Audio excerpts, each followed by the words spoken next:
Hey everybody, today I'll be taking a look at three games. The games we're going to look at are Samurai, we have Dokmus, and then we're also going to take a look at Shipyard. Before I get started on my thoughts on these games, I want to give a shout out to the show's sponsor, KIENDA.co.uk, who are my go-to online retailer when it comes to purchasing board games here in the UK. And if you use my link in the show notes or the QR code, then you can get 5% off your first order.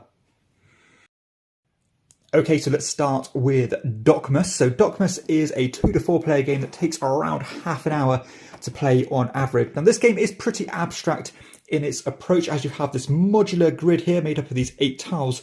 And within those 8 tiles, you have a bunch of different terrain types. You have the water, you have the temples where you're trying to get next to get victory points. You have these woods that slow you down a little bit, and you also have this kind of impassable terrain as well. And what you're trying to do is you're trying to spread your influence amongst these tiles. You're trying to get majorities on them. Again, you're trying to get next to those temples to get victory points. And the way you do that is you are going to end up drafting these tiles, which kind of represent these god powers, which will give you some ability to manipulate the board state. So for example, some of them might let you, rotate a tile clockwise and obviously realign things. Some of them might let you slide down into where the empty spot is. Some of them might let you kind of move a bit quicker in terms of moving your player pieces around. Because you start in one zone, the way the board changes and shifts throughout, it means you can start kind of spreading out and creating new spawn points and getting more and more influence and more presence on the board. The game actually looks quite open to start with, but before you know it, everything gets gobbled up. So it really does have that tension to race to get to those temples, because there is limited, obviously, room to do so. The game is very smooth, very little rules overhead, just draft a tile and then do your moves. And I also like the way that this game uses the different terrain types in terms of, like, if you want to go into the woods, you have to sacrifice one of your moves, essentially, or one of your player pieces. But that goes into a separate pool where if you end up sacrificing the most at the end of the game, you'll get some additional points there. So it's not always a bad thing. It definitely does feel like one of those classic Reiner Knizia games. Think of something like, Through the Desert or something like Blue Lagoon. But I actually think I prefer Dokmus because it's a bit more dynamic.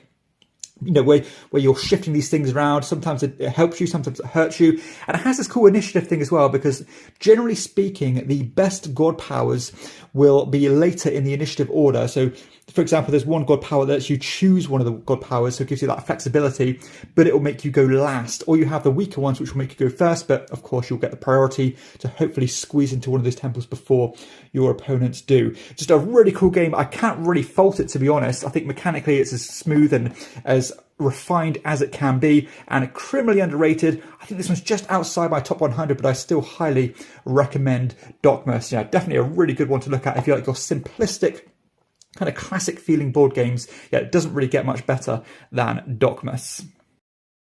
Speaking of Reiner Knizia, the next game I'm talking about here is Samurai. So this is a 2 to 4 player game. It takes around 45 minutes to play, and it's another abstract style area control game as you are trying to collect these different artifacts in these towns and cities on the board. And this map is going to be bigger or smaller depending on the player count. So this game actually does scale remarkably well at either that 2, 3 or 4 player count. And all your turn consists of in this game is to take one of your tiles from behind your screen and deploy it onto the board here. And you only ever have 5 of these tiles available at any time. So you are somewhat limited in what you can do, and of course you refresh them as the game goes on, but you want to be placing these tiles as optimally as possible, because you can see here that these towns and cities sometimes have shared logos on, and if you sneak one tile in between, say, 2 of those cities, and it contributes to both of them, that's going to be a really useful placement rather than just contributing to one. And the idea of this game is you're trying to have the majority out of 2 out of the 3 types of artifacts here. That's going to be an instant win condition. And if that doesn't happen, then you will fall back to who's got the majority in a single type of artifact. I like the way that there's some special tiles in here as well to mess around with the game state. Like, for example, you can do ones to switch the different artifacts from city to city, or you can redeploy things you've already placed onto the board to, to reuse those really powerful tiles. And you want to be making sure you're doing that without any wastage at all. Much like Dokmus, if you're doing one thing here, you're giving up something else on the board.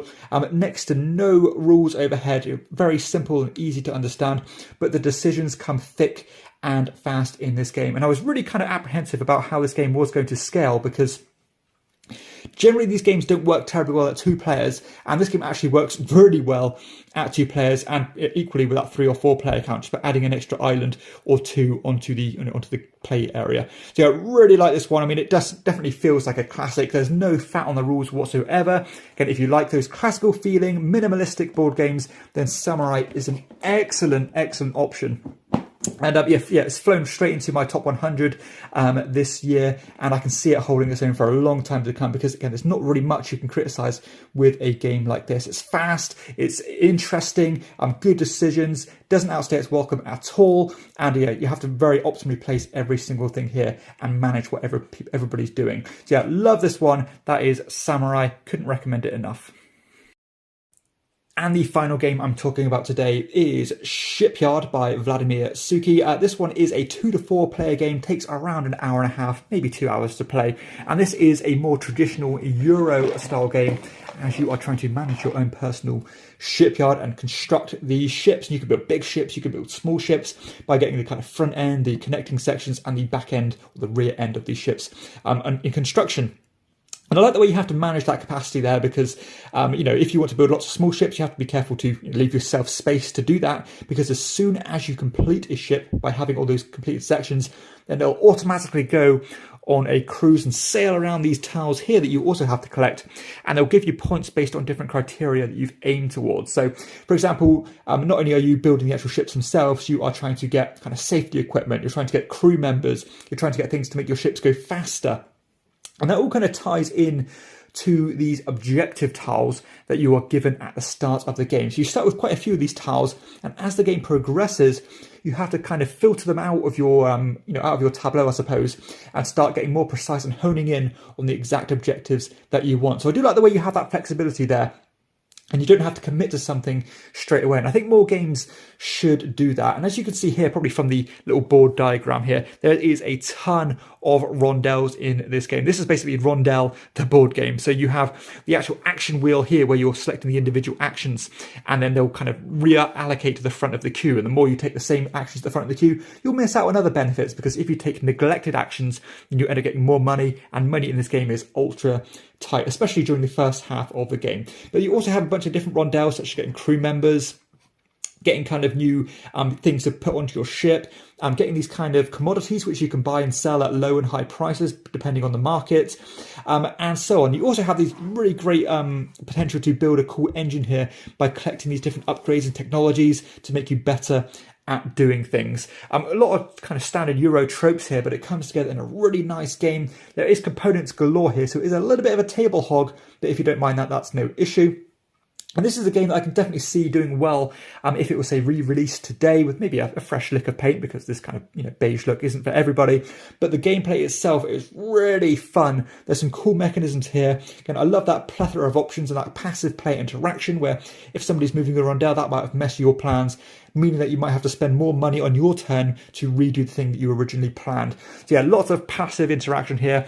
Really cool, interesting game that feels quite unlike anything else out there. And for me, this is amongst Suki's best, which is saying a lot, because I generally like his games anyway. But yeah, this is definitely one of his best ones, more of his classical ones. And it should be in print. It's such a shame that it's not. And this is another game that is firmly in my top 100. So there we have it. That's my thoughts on another 3 games. Hopefully you've enjoyed the video. If you have, please be sure to hit like and subscribe to my channel. But for everybody else, I'll see you next time on Chairman of the Board. Bye-bye.